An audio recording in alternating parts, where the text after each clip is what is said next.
Okay, Kimmy and I are going to give you a presentation on addressing race in class. And this particular presentation is divided into 5 sections.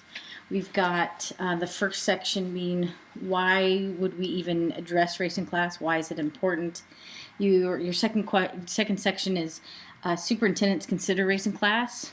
Third section is can we close the gap?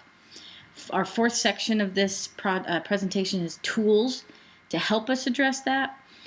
And the last section is reflective practice. Let's looking back.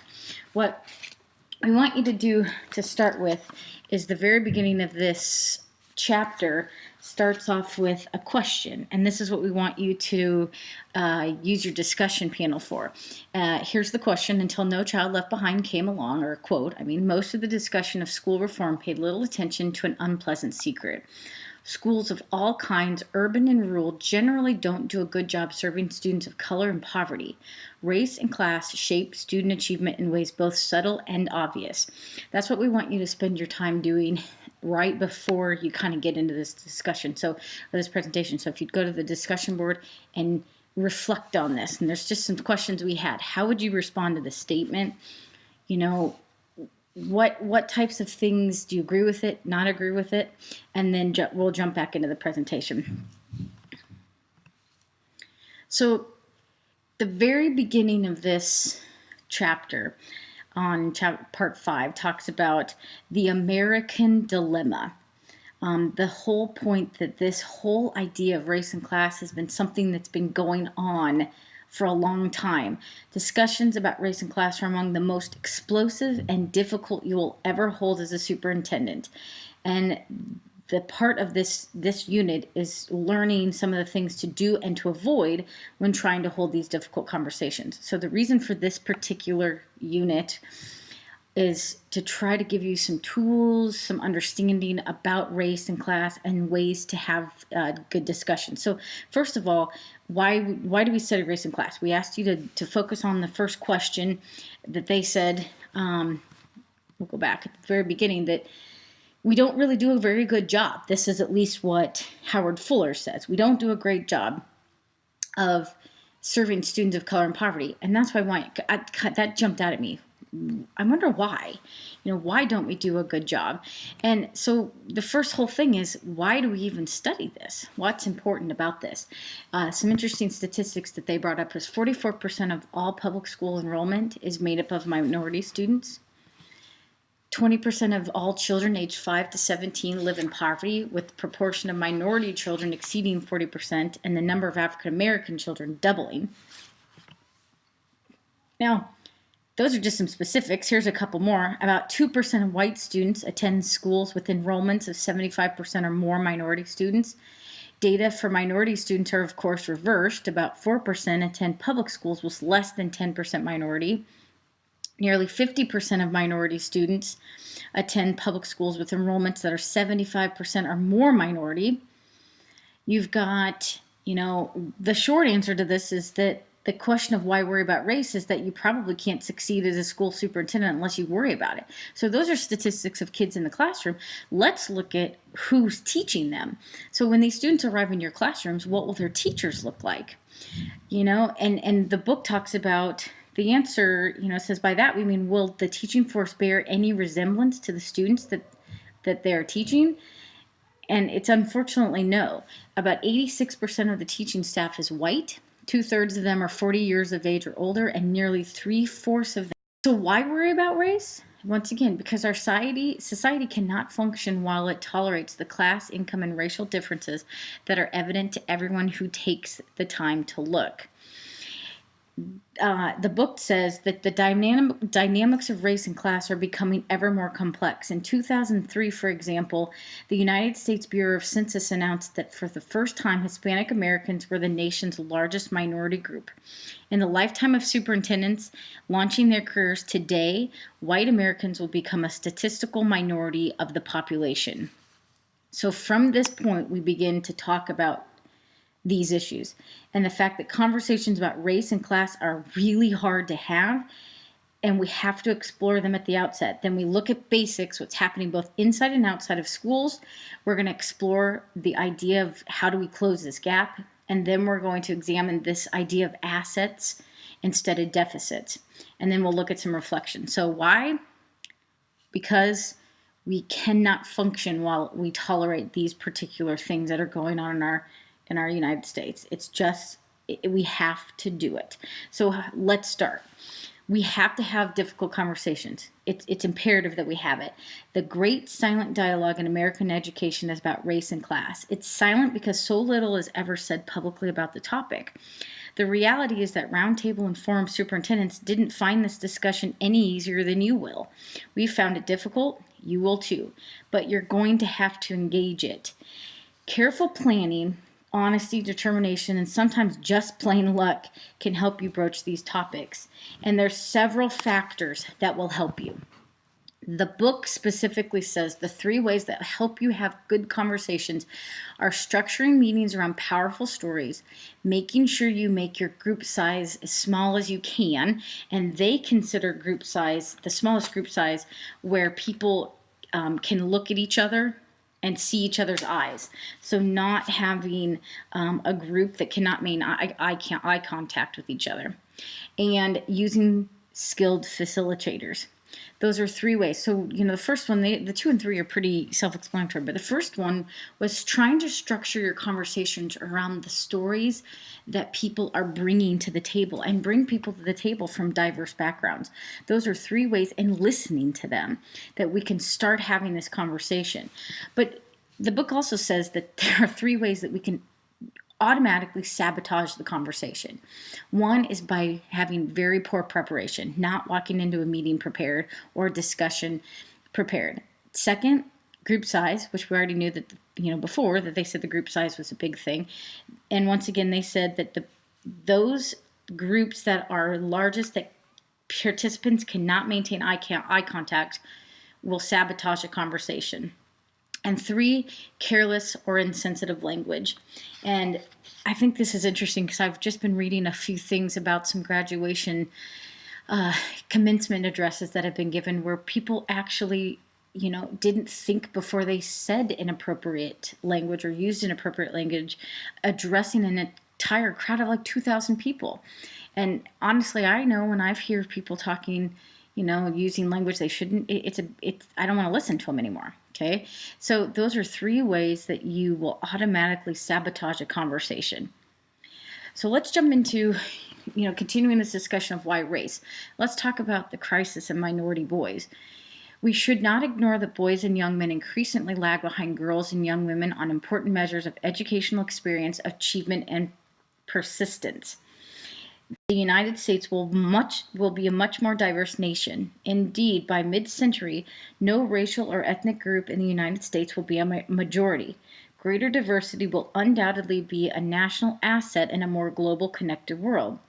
Many minority groups, including traditional disadvantaged groups, are producing record numbers of school and college graduates. Oops, excuse me, I'll go back.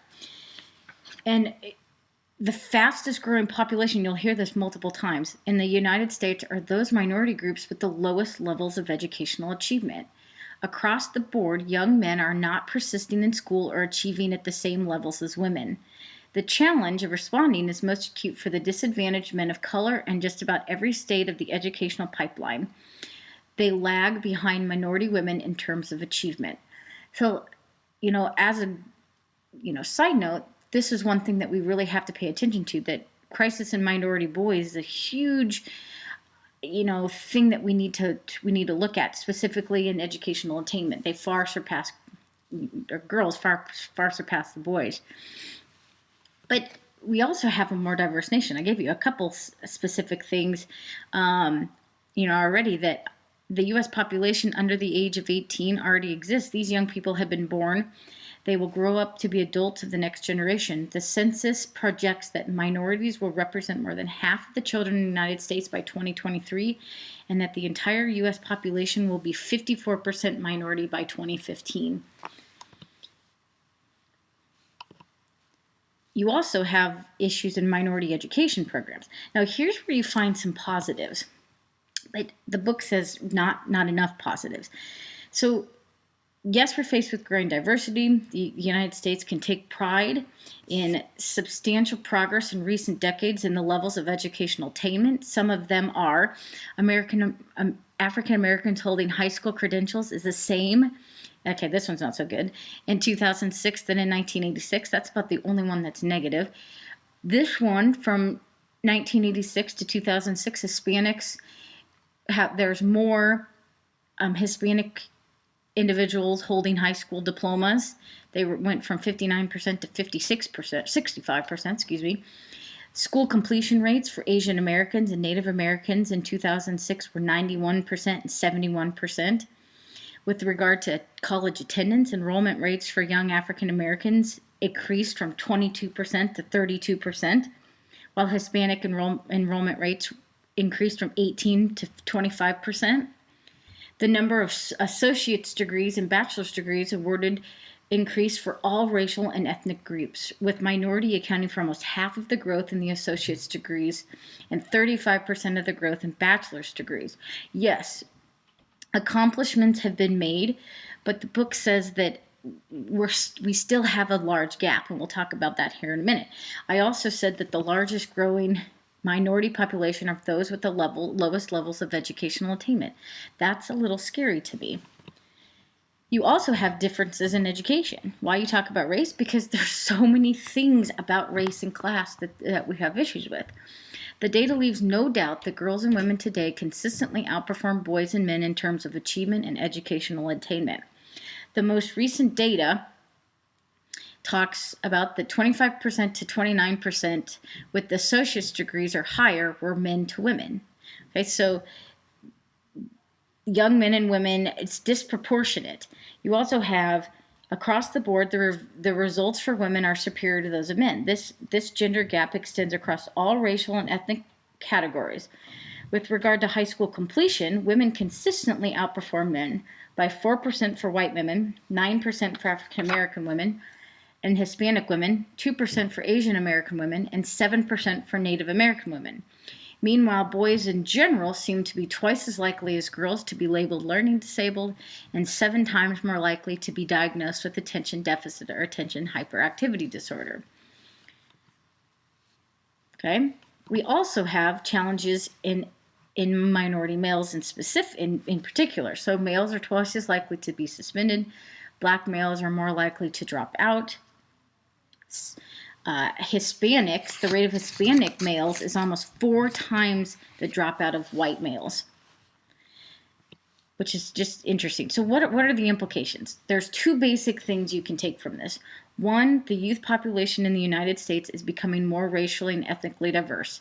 And 2, despite some encouraging progress in educational attainment, minority groups with the most disappointing levels of educational attainment are growing the fastest, while an aging white population approaches or enters retirement.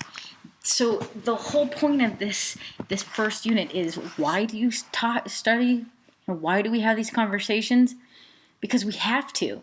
The growing population of the United States is, they just said it's no longer going to be a majority.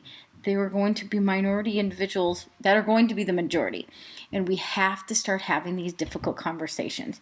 If we don't, we will not succeed.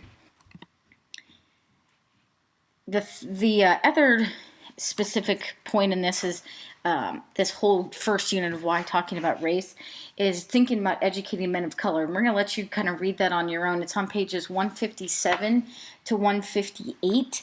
And they have some really interesting tidbits of information. The challenges facing minority Americans take place in different policy contexts. And if you read, you'll have African Americans, Hispanics, Asian Americans, Pacific Islanders, and Native Americans. And they'll give you some interesting statistics about educating men of color. Now, the last thing in this first unit is about taking risks. And this is just a story about a superintendent in the Midwest who really took a risk about race. And he has this quote. I'm going to start off with the quote, and I'll kind of tell you about the story. Leadership is about giving people discomfort at a rate they can tolerate. Here's Phil Smith's story. He's an articulate leader, tall, good-looking, well-built man in his early 50s. His commitment to children in public schools is hard to miss, yet after 9 apparently successful years as a school superintendent, he found himself circulating his resume nationally, unemployed, and looking for work amidst a national recession. And here's what happened. He worked in a community. The district enrolls from white working class constituents in this community. School district roughly enrolled 5,000 students, 24% minority, with about 3/4 eligible for free or reduced lunch. More than 40% of the students are drawn from backgrounds of rural white poverty, most attracted to the area because of manufacturing jobs. So he started this conversation pretty well. He began his work stressing equality in broad terms, race, class, and gender, but switched after a conversation and reading a book called Courageous Conversations about Race. It says race, racism, and racial achievement gaps have to be addressed in schools intentionally, explicitly, and comprehensively if true progress is to be made. So he went to work. And as the effort matured and took shape, resistance to courageous conversations and the equity work developed. Drawing language directly from his reading, Smith describes assassins who began to circle around the central office, led by several angry people associated with the power elite in the community. Basically, in a nutshell, after having these discussions, he did it more of a top-down approach. All these people basically circled the wagons and got him out of the district. They did not want to have these discussions. He had quote comments from a teacher. Imagine a teacher with the gall to say that to a superintendent. Unless you're white. The assassins encouraged 2 well-known local conservatives to run for the 5-member board and finance their campaigns. Then basically they booted Smith. So when asked, when you're reflective, did you do something, if you had to do this over again, what would you do? And he says, if I made a mistake, it was in not paying attention to what Heifetz advised. Leadership is about giving people discomfort at a rate they can tolerate. I may have been a bit too full of myself too. I felt that if I had made the transformation, others could also.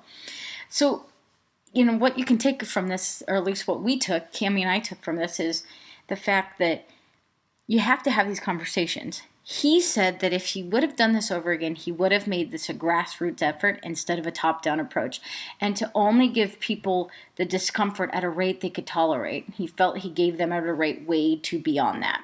So it's an interesting story. All right, Unit 2.